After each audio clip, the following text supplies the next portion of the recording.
Here we go. Let's get into Black Facts.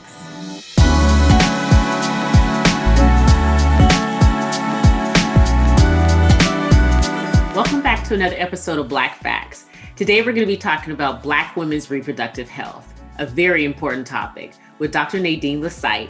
She's a US-based physician that is an OBGYN specialist in Highland, California. She has over 20 years of experience in the medical field. She is a graduate of Oakwood University in Huntsville, Alabama, and Loma Linda University School of Medicine. Let's welcome Dr. Lyseight. As we all know, Black women have suffered from decades from distrust of doctors and governmental healthcare programs due to us being experimented on and our health concerns not being heard or addressed. The standard of care we receive isn't equal. We don't often receive a full array of care or treatment options that other women receive. As a Black woman, I've dealt with my own fertility issues, and I want to talk about our reproductive health today, which is such a vast subject matter. But today I want to specifically discuss childbirth in honor of Mother's Day. So I'd like to welcome and say hi to a dear friend, Dr. Nadine Lyseight. Okay, we're going to dive right into this. We're going to talk about everything as it relates to reproductive health, so you can help us better understand why we're dying in childbirth and not receiving adequate care. So let's talk about it. What are some of the health disparities that Black women experience? Well, some of the health disparities that we experience is, well, we don't always make time for ourselves. I've kind of coined it the I don't have time for this syndrome, and that's unfortunately born out of, our socioeconomic status at times. We don't have the time to take off from work. We don't have the vacation time. We are taking care of multiple members of our families, so we don't always have time to think about screening for ourselves. And then, unfortunately, even in our communities tend to be poorer communities. There's lack of quality healthcare, so we don't have time for things like screenings and things of that sort. That's one aspect. The other aspect of it is something that's called implicit bias. We've heard that term a lot, especially over the last year or so. Yeah. And what implicit bias is, it's a bias that is unknown to the person who has the bias. And it causes you to interact with another person in a certain way based on a belief that you may have about that person. And I would say we actually all have these implicit biases. And so, for example, in healthcare, these implicit bias may come, from the provider to the patient to say, well, this patient is poor, this patient is Black, this patient is uneducated, this patient doesn't know what they're talking about. But also, it can also come from the side of the patient back to the provider. This provider doesn't care about us. They're not even listening. They don't know what they're talking about. And so, that plays a huge role. And that's something that I think that we definitely, need to address. And that definitely causes a lot of these disparities. Okay. So I'm just going to ask you the question. What's really killing us? Why are we dying in childbirth? Yeah. The most common reason, well, we're about 3 to 4 times more likely to die in childbirth than our white counterparts. And it really doesn't matter what our socioeconomic status is. Can you say that again? I'm sorry. Can you say that again? Because I think people just assume, it's just the poor, Black women. It doesn't matter. A poor white woman is more likely to live in childbirth than an educated Black woman with a PhD, businesswoman. It doesn't matter. I think of the story, I've spoken of this before, of Serena Williams. I mean, Serena Williams is, the most known athlete in the world. And when she went to give birth, she thought she had a blood clot in her leg that had gone to her lung, something that's called a pulmonary embolism. And even though she, repeatedly said something is wrong, it took, she had to get to the point of being upset and demanding this care for them to take her seriously. And this is Serena Williams, so, but to come back directly to the question, what exactly is killing us? Well, the most common reason is hypertensive disorders. So what that means is that we may have high blood pressure Many times we don't really know we have high blood pressure until we become pregnant. High blood pressure can be very dangerous in pregnancy, leading to things, something that's called preeclampsia, which can cause seizures and strokes. And the symptoms of that can even continue way past childbirth, even into 6 to 8 weeks thereafterwards. The other thing that we die of more commonly in childbirth is hemorrhage.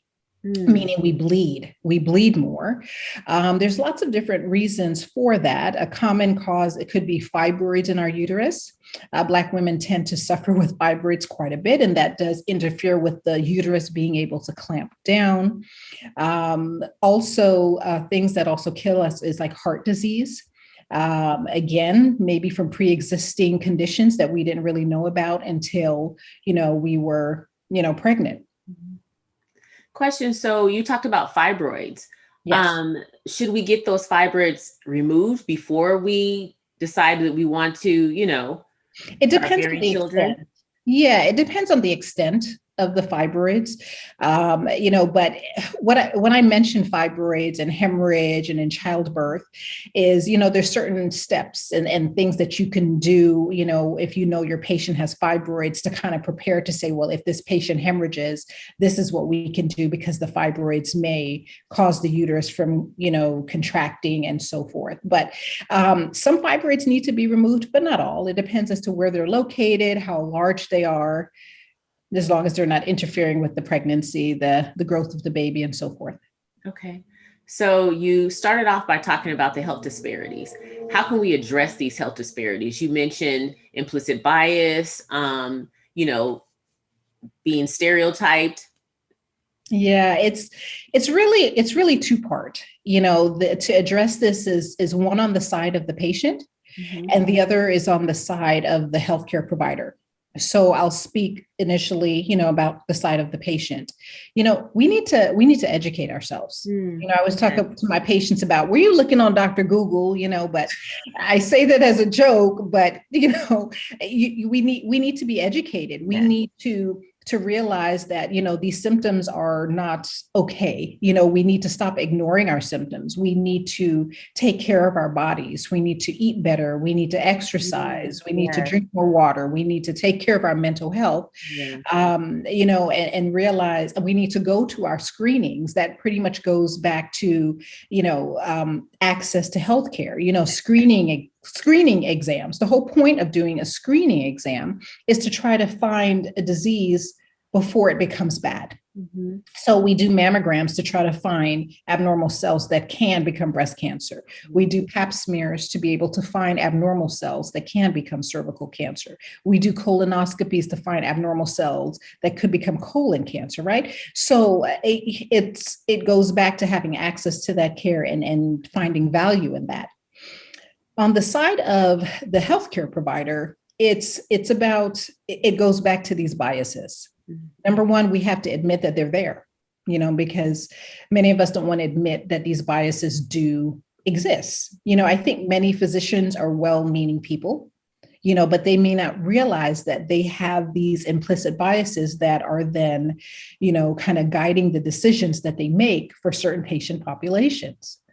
And I think once these biases are realized, they need to be addressed right there and then. So training, we pretty much have to just kind of retrain. And then I think setting up certain standards and protocols that we follow each and every time, I think will help to kind of diminish and decrease some of these biases. Because if we're doing the same thing each and every time, if a patient comes in with hypertension, we're running these labs, we're checking her blood pressure this often, where, then there's less chance for there to be discrepancies. But, we have work to do. We have a lot of work to do there. Well, you talked about, so you talked about from the provider's angle. As a, Black woman concerned about my own reproductive health, I can't do anything about my provider, but what can I do to engage my provider and to, communicate better? I know you said we can educate ourselves. Okay, so I understand that part, but what can I do to develop a rapport with my physician so that, some of those barriers are, eliminated, and we're not meeting each other for the first time, in the delivery room, and, they're feeling one way, I'm feeling another way.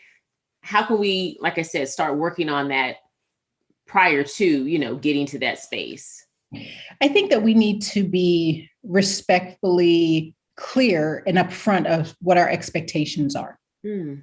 If we, feel uncomfortable about delivering at the hospital because of, all these things that we hear about Black women dying in childbirth, that's something that we need to be upfront with our provider about, to say, well, look, this is why I feel this way. Okay. And because of that, I'm going to ask a lot of questions, or I may have a question about, how can I better care for my diabetes? The other thing is, as I said, ask questions of the provider. The other thing is, don't be afraid to get a second opinion. Mm. Don't be afraid to bring someone else with you that may not have more information. Who may be able to better ask the questions if you feel uncomfortable to do so, someone as your advocate, even in labor, to do that. I would say those are some of the things that just kind of show that you're taking a vested interest in your health, and then also, following the program, and this is just any patient in general. Mm-hmm. When we find a patient that is compliant, that is an active participant in their own health, yes. It just makes it all easier. I tell patients all the time that, look, this is a partnership. I can't do this without your help. Yes. Absolutely. What I want to do is I want to help you, but I can't help you if you don't participate in this. So I would say, compliance, I would say those are the main things. No, I think that's really good advice. I like that you said, develop a partnership. That's what you do. You develop a partnership with your patients, and you want to see that they're interested. They're interested in having a healthy, outcome. Yes. I know that my provider did the same thing. They said, "What is your goal?" My goal is to help you have a healthy baby. Exactly. Deliver a healthy baby. That is my goal. So these are the things I'm going to do to ensure that happens. And these are the things I'd like for you to do. Are you interested, and do you agree with doing those things? So yes. I felt right from the beginning that, like you said, I had a partnership. We were in this together, and the ultimate goal was for me to deliver a healthy baby.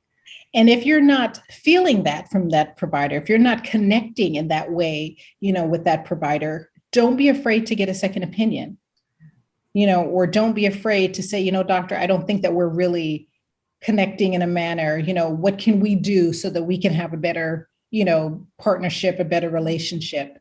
And, I think, some doctors will be taken aback. Yeah. And I think yes. They actually, in a positive way, I think. And it kind of goes back to, there's a way to say everything, and I think if it comes across in a this one is a slippery slope, in a non-threatening manner, but that is a little bit of a slippery slope, I know, with Black people in general. But there's just a manner in which to say it. But don't be afraid. If you're not getting the answers that you want, ask to see someone else. Ask for another opinion. Okay.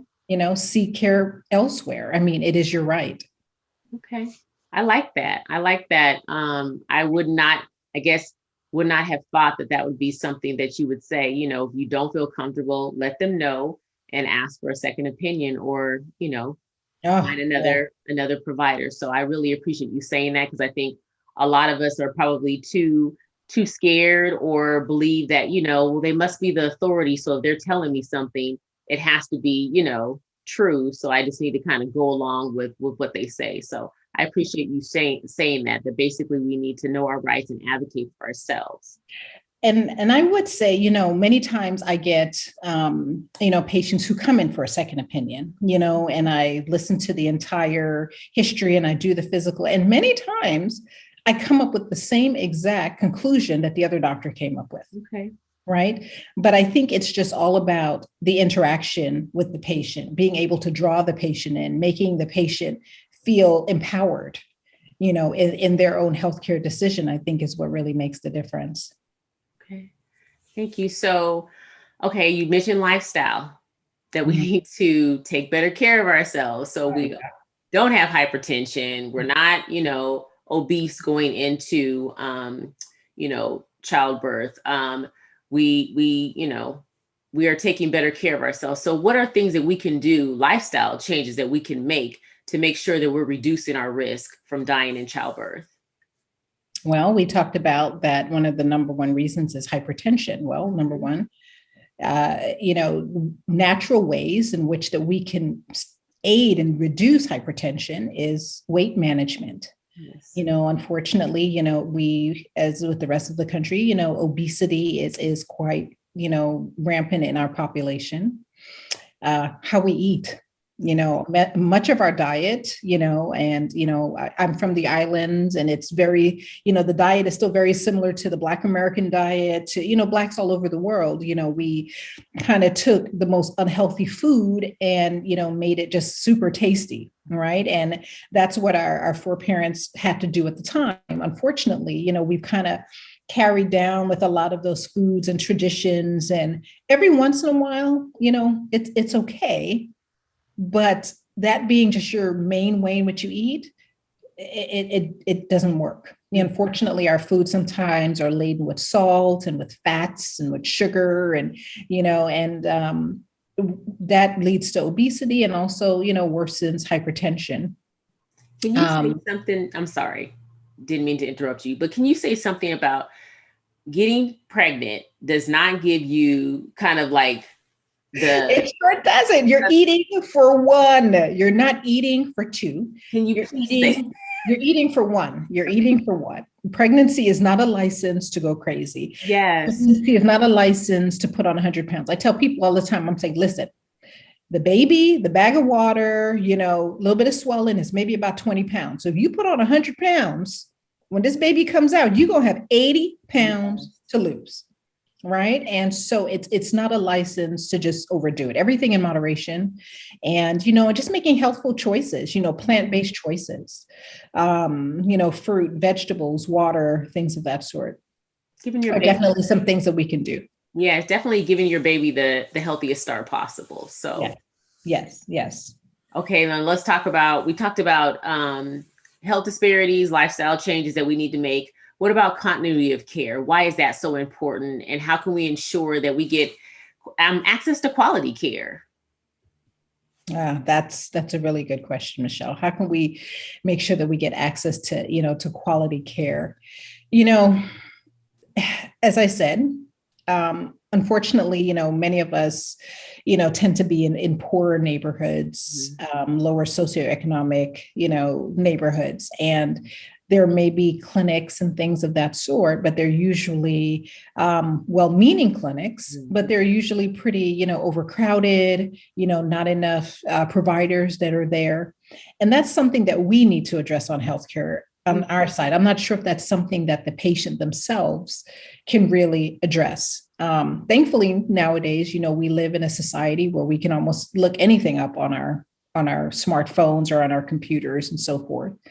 And I would say, look around, for other clinics, look at what the ratings are of those clinics, look at what the ratings are for those individual doctors, you even through your insurance at times to see what those doctors, the ratings are, read the comments. Well, with a grain of salt sometimes, but because not everyone's going to have perfect reviews. But use that to make the best possible decision to find the provider that is the best fit for you. Now, in speaking directly about continuity of care, if we're talking about, treatment for our hypertension or diabetes, that is something that needs to be monitored continuously to see if the treatments that we are putting forth are actually making a difference, right? And making sure it's not progressing into anything worse. And it goes back again to screening, preventative measures. We don't want it to get to the point that now your kidneys are shut down and now you have to be on dialysis from hypertension or diabetes, or now your heart is stretched out because of all the pressure from high blood pressure. Now you're going blind because we didn't take care of the diabetes. So following the treatment plan, being compliant, following up, with the visits is the best way. That's the only way that we're going to get better and get a handle on it. Are there any tips you can share with how Black women can best advocate for themselves to obtain access to quality of care and treatment? I mean, Don't you kind of hit on some things earlier, but. Right. Number one, educate yourselves. Mm-hmm. Okay. We know, Black people tend to have, higher amounts of hypertension, diabetes. Black women, we tend to have, more fibroids, which can lead to heavier bleeding. We also tend to have more aggressive forms of breast cancers that present at earlier ages. We tend to have, Black people in general tend to have more aggressive forms of colon cancers that, present at later stages just because it's harder to find. And so, educate yourselves, number one. Number two, don't dismiss your symptoms. If don't say, oh, that's nothing. I'm just going to keep on going, which is what most of us do. We brush it off. We keep on going because we got to get to work, or we got the kids, or we don't have time to take off because we got to make the money to pay the rent. And, unfortunately, we don't have the luxuries as some of our other counterparts who can take time off to be able to, to go to the doctor to, for whatever symptom they have. But so what I'm saying is, please don't dismiss your symptoms, right? It's better for us to check it out and do a full thorough evaluation and say, oh, okay, that's what this is. That's nothing to worry about. Than for you to sit at home and never check it out and it becomes something really big. The other thing that you can do is ask questions, as we talked about, get a second opinion.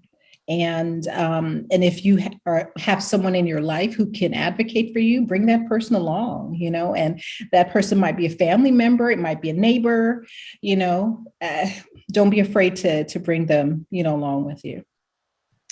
Thank you. Any final thoughts you want to share with us, especially in honor of Mother's Day? We're going to be, blessed. Those of us that have an opportunity that have been blessed to be mothers.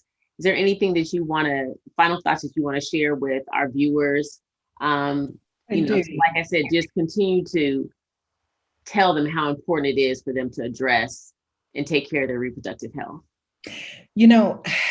We hear the term a lot, especially in this current, climate of value, of the value of Black lives, right? And what I would implore to say is, find value in ourselves. Yeah. We are a commodity. Yes. How do we take care of things that we value? Our houses, our cars, our bags, our shoes, we take really good care of them. We make sure they don't get scuffed up. We're not trying to wear our good sneakers out, too much because we don't want them to get messed up, right? Because we value them. It's the same thing with our bodies. It's the same thing with our minds, with our emotional health, with our mental health, with our physical health.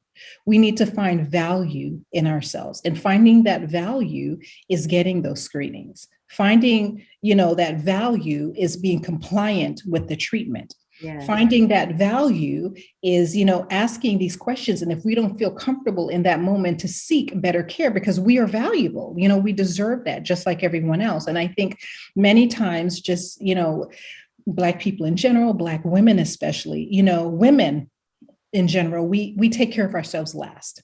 We're taking care of everyone else and everything else. And that's not really putting value in ourselves, value in our physical, in our mental, in our emotional, it's, we're worth it. It's the whole thing. Like you said, put your oxygen mask on first so we can help others and take care of our loved ones. So exactly. Thank you so much. Oh, it was my pleasure. Pleasure to have you on. And I'm so excited that we're going to be able to share this, information. And I know it's going to save lives.